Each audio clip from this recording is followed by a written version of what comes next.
દરેક વ્યક્તિ જેને થોડું ઘણું જ્ઞાન છે તેણે રિલાયન્સ ઇન્ડસ્ટ્રીઝનું નામ સાંભળ્યું જ હશે. કેવી રીતે એક સામાન્ય કંપની પ્રગતિની સફરમાં દેશની સૌથી મોટી કંપનીઓમાંની એક બની ગઈ. રિલાયન્સ ઇન્ડસ્ટ્રીઝની શરૂઆત ધીરુભાઈ અંબાણીએ કરી હતી, પરંતુ બહુ ઓછા લોકો જાણે છે કે તેમનો જન્મ ક્યાં થયો હતો, જ્યાં આજે પણ તેમનું પૈતૃક ઘર છે. મિત્રો, અંબાણી પરિવાર દેશના સૌથી ધનવાન પરિવારોમાંથી એક છે. આ પરિવાર માત્ર બિઝનેસમેન માટે જ નહીં પરંતુ પારિવારિક મૂલ્યો માટે પણ જાણીતો છે. લક્ઝરી લાઇફસ્ટાઇલ, મોંઘી કાર, ઘડિયાળો અને તેમની જીવનશૈલી વિશે અવારનવાર ચર્ચા થતી રહે છે. અંબાણી પરિવાર વિશે એક યાની બીજી નવી વાત સામે આવતી રહે છે. રિલાયન્સ ઇન્ડસ્ટ્રીઝના માલિક મુકેશ અંબાણીની ઘર એન્ટેલિયા વિશ્વના સૌથી મોંઘા ઘરોમાંનું એક છે. લોકો તેને અંદરથી જોવા ઈચ્છે છે. અંબાણી હાઉસને અંદરથી જોવું દરેક માટે શક્ય નથી, પરંતુ ચિંતા કરશો નહીં. આજે અમે તમને અંબાણી પરિવારનું પૈતૃક ઘર, જ્યાં ધીરુભાઈનો જન્મ થયો હતો, જ્યાં ધીરુભાઈનું બાળપણ વીત્યું હતું, એ ઘરની મુલાકાત આજે આ વિડીયોમાં અમે તમને કરાવીશું. બસ ધ્યાનથી આ વિડીયો અંત સુધી જરૂર જુઓ. શરૂઆત કરીએ તે પહેલાં એક લાઈક જરૂર કરજો. મિત્રો, અંબાણી પરિવાર ગુજરાતના જૂનાગઢ જિલ્લાના ચોરવાણ ગામનો છે. અહીં તેમનું સદીઓ જૂનું પૈતૃક ઘર છે.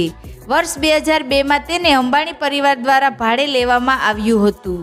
રિલાયન્સ ઇન્ડસ્ટ્રીઝનો પાયો નાખનાર ધીરુભાઈ અંબાણીનો જન્મ આ ઘરમાં થયો હતો. આ 2 માળની હવેલીને વર્ષ 2011માં સ્મારકમાં પરિવર્તન કરવામાં આવી હતી. અંબાણી પરિવારના આ પૈતૃક ઘરમાં સમયાંતરે ઘણા ફેરફારો થાય છે. તેના મૂળ આર્કિટેક્ચર સાથે છેડછાડ કરવામાં આવતી નથી. જોકે ધીરુભાઈ અંબાણીની રહેવાની જગ્યા, લાકડાનું ફર્નિચર, પિત્તળ તાંબાના વાસણો અને અન્ય ઘણી જગ્યાઓનું નવીનીકરણ કરવામાં આવ્યું છે. આ પરિવારના સાંસ્કૃતિક વારસાનું આ એક અનોખું ઉદાહરણ છે. મિત્રો, તમને જણાવી દઈએ કે આ હવેલીનો એક ભાગ મુકેશ અંબાણીના દાદા જમનાદાસ અંબાણીએ 20મી સદીની શરૂઆતમાં ભાડે લીધો હતો. આમાં ગુજરાત શૈલી સ્પષ્ટ દેખાય છે. તે મધ્યમાં એક આંગણું, એક વરડા અને ઘણા ઓરડાઓ સાથે બનાવવામાં આવ્યું છે.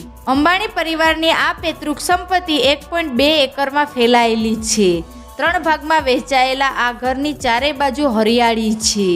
એક ભાગ જનતા માટે ખુલ્લો મૂકવામાં આવ્યો છે. આ મિલકત 2 ભાગમાં છે.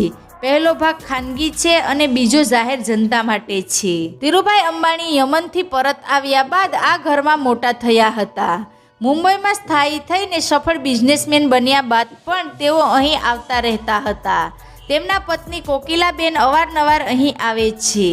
ધીરુભાઈ અંબાણીના સન્માન માટે ગુજરાતમાં અંબાણી હાઉસની સ્થાપના કરવામાં આવી હતી. મિત્રો, એક સમયે આ જગ્યા પર અંબાણી પરિવાર ભાડેથી રહેતો હતો, પરંતુ 2002માં તેણે આ આખી પ્રોપર્ટી ખરીદી લીધી હતી. તેનું ઉદ્ઘાટન વર્ષ 2011માં થયું હતું.